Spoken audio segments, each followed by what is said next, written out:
Hello दोस्तों, welcome to back my YouTube channel. तो कैसे आप सभी लोग, उम्मीद करता हूँ मस्त होंगे, जबरदस्त होंगे। तो दोस्तों, आज हमारा टॉपिक होने वाला है अलैंगिक एवं लैंगिक जनन में अंतर। क्या है आज का हमारा topic? Sexual reproduction and asexual reproduction में डिफरेंट। ठीक,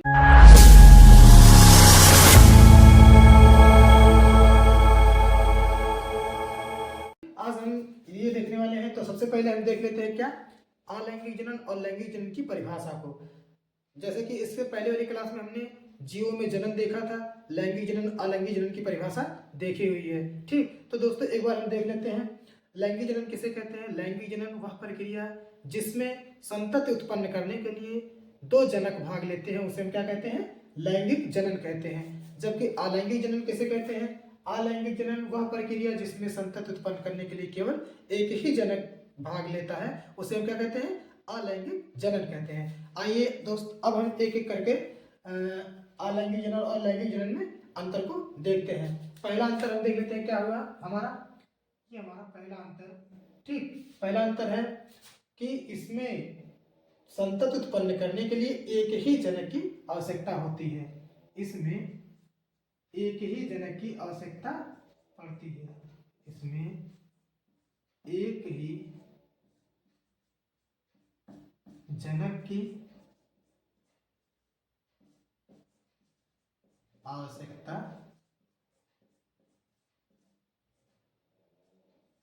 आवश्यकता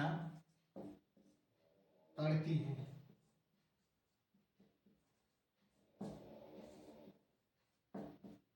जैसा कि फ्रेंड्स हमने देखा, अलैंगिक जनन में कितने जनक की आवश्यकता पड़ती है संतति उत्पन्न करने के लिए? इसमें एक ही जनक की आवश्यकता पड़ती है। ठीक, और इसमें देखते हैं लैंगिक जनन में। लैंगिक जनन में इसमें क्या होता है? संतति उत्पन्न करने के लिए दो जनक की आवश्यकता पड़ती है। संतति उत्पन्न के लिए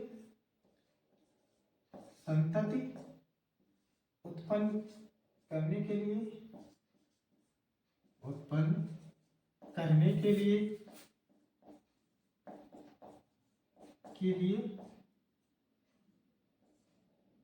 दो जनक की आवश्यकता पड़ती है। दो जनक की आवश्यकता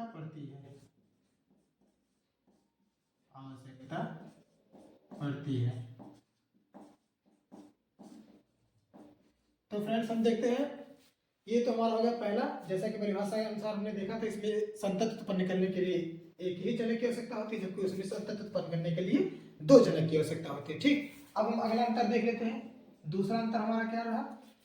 अलैंगिक जनन में समसूत्री विभाजन देखने को मिलता है। ठीक, इसमें क्या देखने को मिलता है?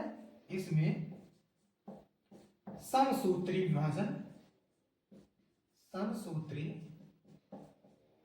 विभाजन देखने को मिलता है। विभाजन होता है।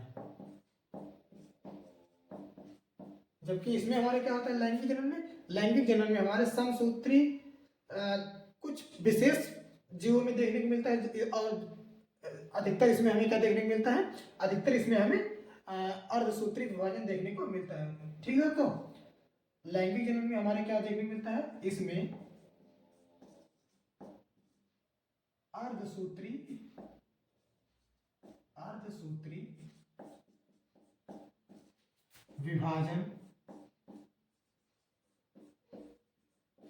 विभाजन देखने को मिलता है।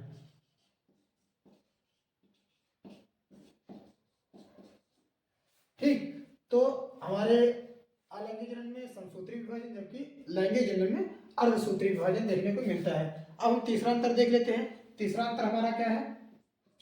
तीसरा अंतर हमारा ये है कि इसमें अलैंगिक जनन एक सरल प्रक्रिया है। यह एक सरल प्रक्रिया है। एक सरल प्रक्रिया है। ठीक, जबकि यह हमारा क्या है? लैंगिक जनन यह एक जटिल प्रक्रिया है। यह एक जटिल प्रक्रिया है। जटिल प्रक्रिया है। तो जटिल प्रक्रिया कैसे है दोस्तों? जैसा कि हम देखते हैं लैंगिक जनन में कितने जनक की आवश्यकता होती है? 2 जनक की। तो इसमें पहले जनक होते हैं, 2 जनक होते हैं, जिसमें एक युग्मक फिर दूसरा युग्मक, ये दोनों मिलकर संयुग्मन करते हैं, तब ये जाइगोट का निर्माण होता है। जाइगोट का निर्माण होता है, फिर जाके ये कहीं भ्रूण बनता है, ये भ्रूण बनता है। ठीक, भ्रूण बनता है। उसके बाद क्या होता है? भ्रूण के बाद तब जाके इसमें कहीं बच्चे का निर्माण होता है, तब जाके ये कहीं बच्चे का निर्माण करता है। इसलिए यह क्या है? एक जटिल प्रक्रिया है, जबकि लैंगिक जनन, अलैंगिक जनन हमारा क्या है? ये सरल प्रक्रिया है, क्योंकि यह जीव के किसी भी अंग से टूट के नए जीव का निर्माण कर लेता है। ठीक, यह एक सरल प्रक्रिया है। और अगला अंतर देखते हैं हम। चौथा अंतर क्या है? सरल प्रक्रिया होने में आती है, कम समय में भी हो जाती है, जबकि जटिल प्रक्रिया होने में आती है, अधिक समय लगता है। अब देखते हैं अलैंगिक जनन में उत्पन्न संतति जो होते हैं अपने जनक के समान होते हैं। इसमें उत्पन्न संतति, इसमें अलैंगिक जनन में इसमें उत्पन्न संतति अपने जनक के समान होते हैं। क्या होते हैं? अपने जनक के समान होते हैं। जबकि लैंगिक जनन में क्या होता है? लैंगिक जनन में उत्पन्न संतति, इसमें उत्पन्न संतति अपने जनक से भिन्न होते हैं। लैंगिक जनन में उत्पन्न संतति जो होते हैं अपने जनक से, इसमें उत्पन्न संतति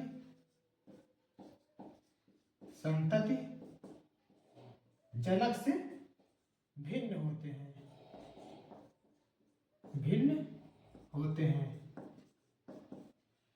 भिन्न से क्या मतलब हुआ?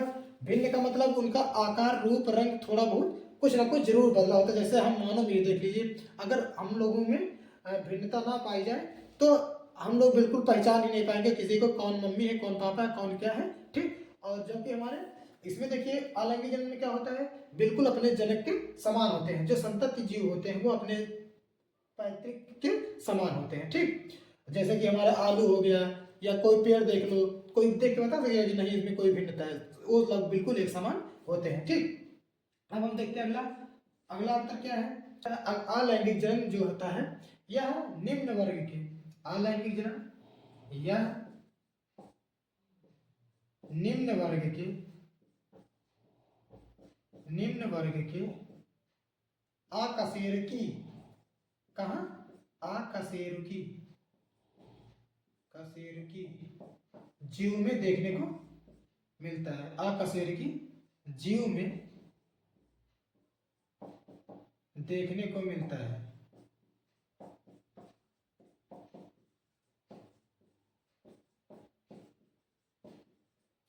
जबकि हमारा लैंगिक जनन क्या होता है?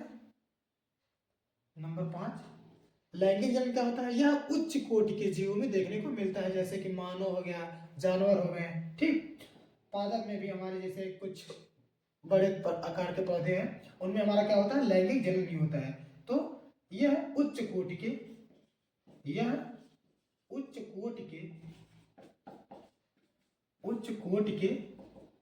जीवों में होता है। ठीक,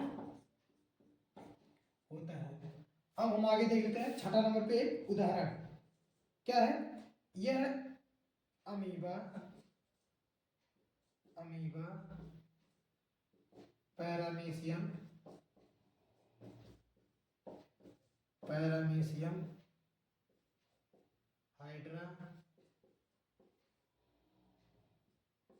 हाइड्रा आदि में देखने को मिलता है। ये कहाँ? मानव में बड़े आकार के पेड़ पौधे तथा जानवरों आदि में। ठीक, तो ये हमारा रहा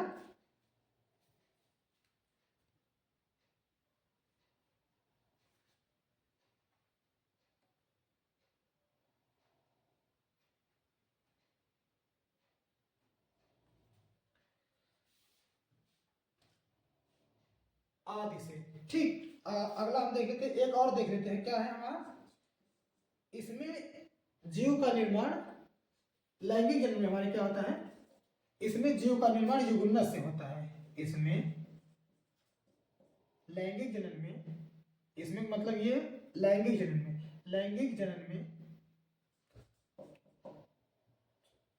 जीव का निर्माण, जीव का निर्माण,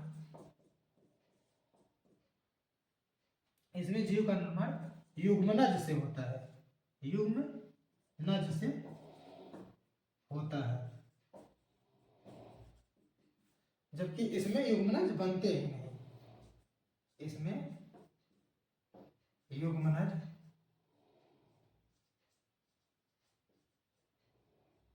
बनते ही नहीं।